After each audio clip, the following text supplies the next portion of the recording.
বাংলাদেশের প্রত্যন্ত অঞ্চল থেকে যারা আমার এই ভিডিওটা দেখবেন, প্রত্যেককে পটুয়াখালী জেলার গলাচিপা উপজেলার চরকাজল ইউনিয়নের পাঙ্গাসিয়াচের অসহায় কৃষক এবং আমার ক্যামেরায় জুবায়ের, তাদের পক্ষ থেকে ধন্যবাদ দিচ্ছি।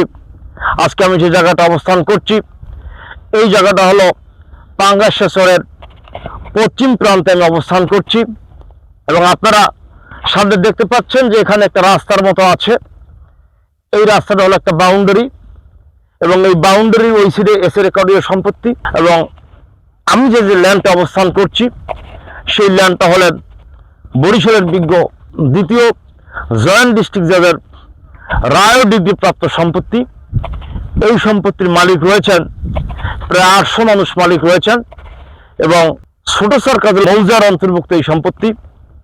আজকে কিন্তু একটি বিষয় অবস্থান করছেন এই ছোট কাজল মৌজার মানুষের কাছে। পানপুট্টি ইউনিয়নের কিছু লোকজন দাবি করছেন এই জমিটা তাদের পানপুট্টি মৌজার অন্তর্ভুক্ত।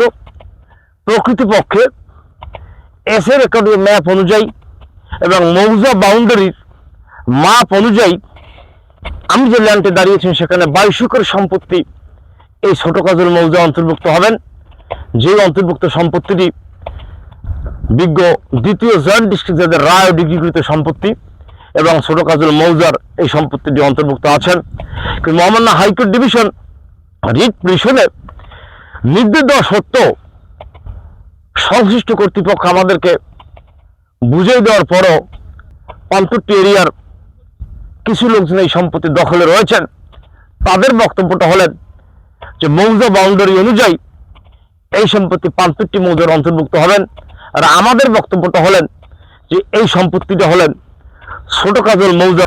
আজকে সংশ্লিষ্ট কর্তৃপক্ষদের কাছে আমাদের বক্তব্য হলেন এই ছোট কাজল মৌজার সম্পত্তির সীমানা নির্ধারণ করার জন্য আমরা আপনাদেরকে উদ্যোক্তা আহ্বান করছি। ইতিমধ্যে আমি এই ছোট কাজল মৌজার মানুষের পক্ষ হইয়া পটুয়াখালী জেলা প্রশাসক এবং সেটেলমেন্ট অফিসার মহোদয় এবং বিজ্ঞ মহাপরিচালক বরাবর আমরা দরখাস্ত দাখিল করেছি যে এই ছোট কাজল মৌজার বাউন্ডারি নির্ধারণ করা হোক, সীমানা নির্ধারণ করা হোক। সীমানা নির্ধারণ করা হইলে হয়তোবা এই ছোট কাজল মৌজার মানুষের সাথে পানপুট্টি মৌজার মানুষের সম্পর্কে কোনো অবনতি ঘটবে না। আজকের এই প্রেক্ষাপটে ছোট কাজল মৌজার এই সম্পত্তি পানপুট্টি মৌজার লোকজন বিভিন্ন মানুষের কাছে চাষাবাদের জন্য 1 বছরের জন্য লেজ দিচ্ছেন, বিক্রি করছেন। এতে কিন্তু পাবলিকলি একটি সহিংসী পরিবেশ হওয়ার সম্ভাবনা থাকে। এই সহিংসী পরিবেশ থেকে এই অঞ্চলের মানুষকে দূরে সরানোর জন্য হলেও আমরা সহিংসী পরিবেশ করতে চাই না, যে কারণে আমরা সংশ্লিষ্ট কর্তৃপক্ষের কাছে বলতে চাচ্ছি যে সীমানা নির্ধারণের জন্য আমরা যে দরখাস্তটা দিয়েছি সেই দরখাস্তটা ইমপ্লিমেন্ট করার আলোকে ছোট কাজল মৌজাকে নির্ধারণ করা হয়। আমি মাইজবান্ডারি নেতা জনাব মোল্লা ফলাদার সাহেবের কাছে আমি এই বিষয়ে জানতে চাই, আপনি এই সীমানা নির্ধারণের এই সম্পত্তি সম্পর্কে আপনি একটা বক্তব্য উপস্থাপন করেন। এইটা আমরা তো আমাকে রেকর্ডের সম্পত্তির এই পাইছি এত বছর আমাকে এটা জায়জামালা আসলে 1 বিঘে 18 দিন ভরাজির সাহায্যে মহামান্য হাইকোর্টের এর আইনগতভাবে উনি একটা অর্ডার নিয়ে আমাকে এই জমি আমাকে এই করিয়ে দিচ্ছে। এখন আমরা সুষ্ঠুভাবেই চাষাবাদ করতে পারতেছি।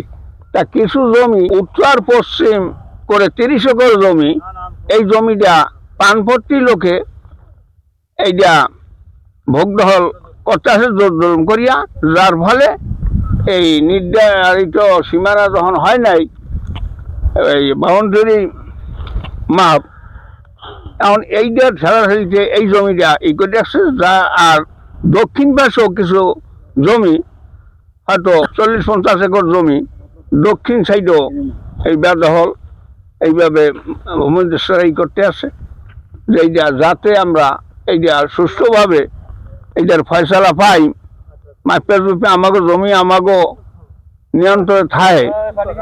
এই জন্য আমি বাংলাদেশি সরকারের কাছে আমার আকুল আবেদন রইল। ধন্যবাদ আপনাকে, আপনি গুরুত্বপূর্ণ বক্তব্য দিয়েছেন। সালাম, এই দখলীয় সম্পত্তি সম্পর্কে কি বক্তব্য উপস্থাপন করো?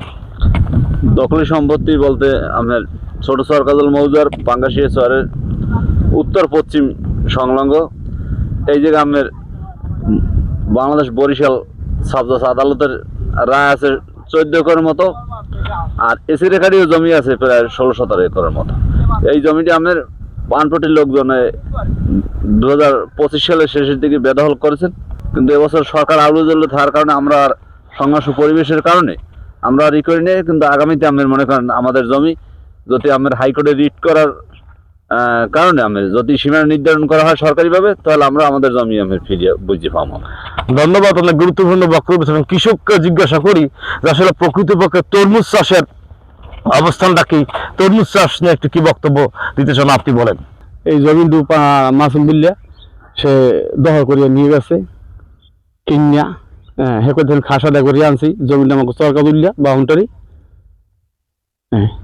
এদের বক্তব্যটা হলেন যে এই সম্পত্তি চরকাজল মৌজা এবং বাউন্ডারির সম্পত্তি, জয়েন্ট ডিস্ট্রিক্ট জাজ কোর্টের রায়গৃহীত সম্পত্তি। এই সম্পত্তি পাম্পটির লোকজন জোর করে দখল করে নিয়ে আসছেন।